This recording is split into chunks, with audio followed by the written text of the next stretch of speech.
Victor had everything money could buy: a grand mansion, luxury cars, fine clothes, and expensive jewelry. He owned several successful businesses and was well known throughout the city for his wealth.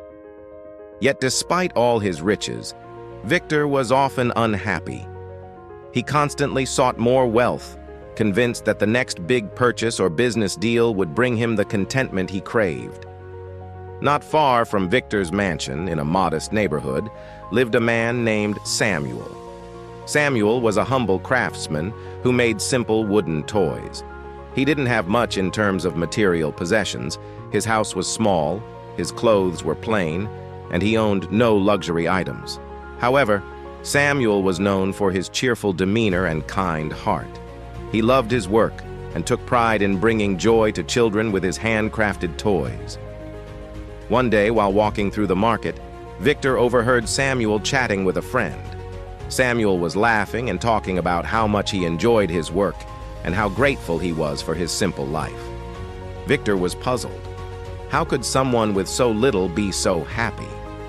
Driven by curiosity, Victor decided to approach Samuel. "Samuel," Victor began, "I've noticed you're always happy and content, yet you have so little compared to me. How do you manage to be so cheerful?" Samuel smiled warmly. "It's not about how much you have, Victor.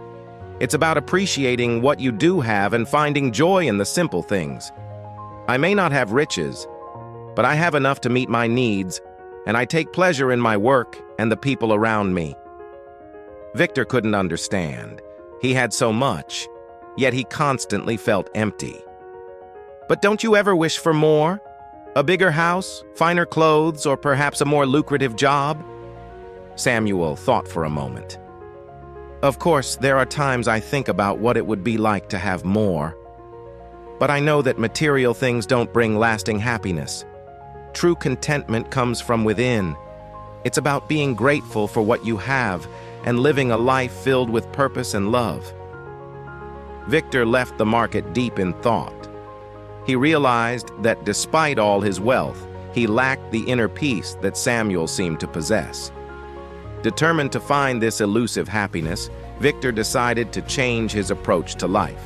He began donating more of his wealth to charities, hoping that giving back would bring him the joy he sought.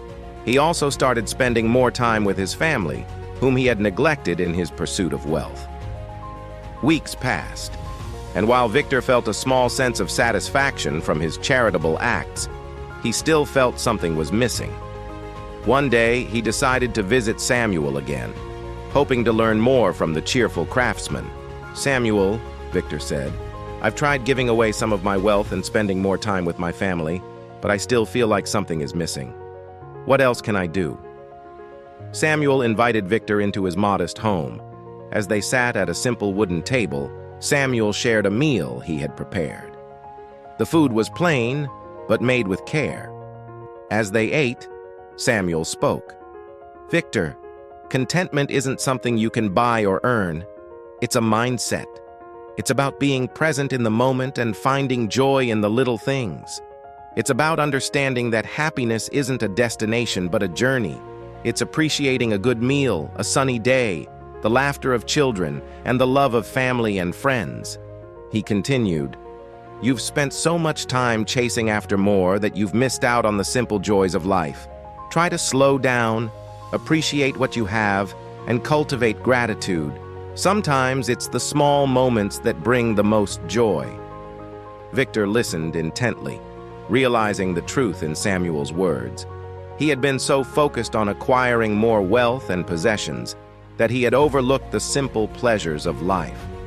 He decided to take Samuel's advice to heart. He slowed down, spending more time with his family, enjoying simple activities like walks in the park and playing games with his children.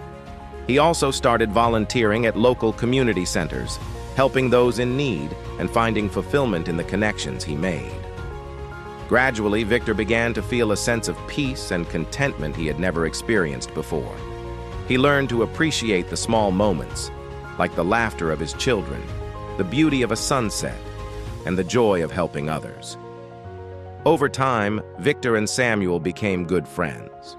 Victor continued to learn from Samuel's simple yet profound wisdom, while Samuel appreciated the friendship and shared in Victor's journey toward finding true happiness. In the end, Victor realized that true wealth wasn't measured in money or possessions, but in the richness of experiences, relationships, and the inner peace that comes from being content with what you have. He learned that happiness comes from within, and that a life of purpose and gratitude was the key to true fulfillment. And so, in the city of Goldspire, the rich man and the humble craftsman shared a bond that transcended their different worlds, united by the understanding that the greatest riches in life come not from what you have, but from how you live.